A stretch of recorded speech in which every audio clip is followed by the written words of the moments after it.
Leo tunatengeneza carbon bed kwa sababu huwa inatusaidia sana sisi wamama kwa kazi ya kutengeneza mboga. Tunaweza kuchimba mita 1 na upana unaweza kwenda kwa upana unaotaka.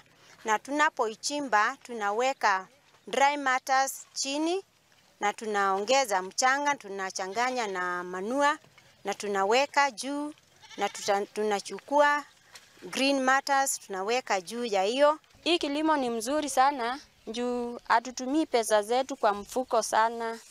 Inatusaidia wamama, inatusave pesa zetu sana sana kwa mboga. Ile pesa tungekuwa tuende kununua mboga, tutafanyia nayo tupeleke watoto shule ama tufanye project zingine kwa mboma.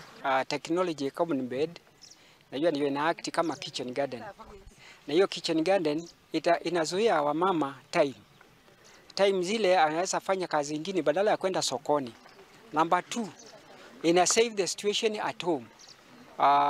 Juu hakuna kwenda sokoni na achelewe huko. Hiyo ina prevent gender based violence. In that bwana yake atamuuliza na ulimechelewa wapi. Unaona?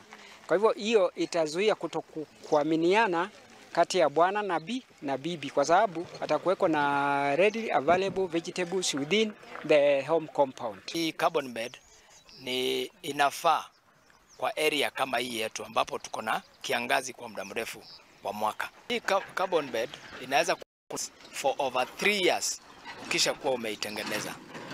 Na unaweza kupanda vegetables zako pale kama vile tumekwisha waeleza, ina cut a lot of costs za kukimbia dukani, sokoni kununua boga pale. Unapata uko na kitchen bed yako pale, unapanda kitunguu, mchicha,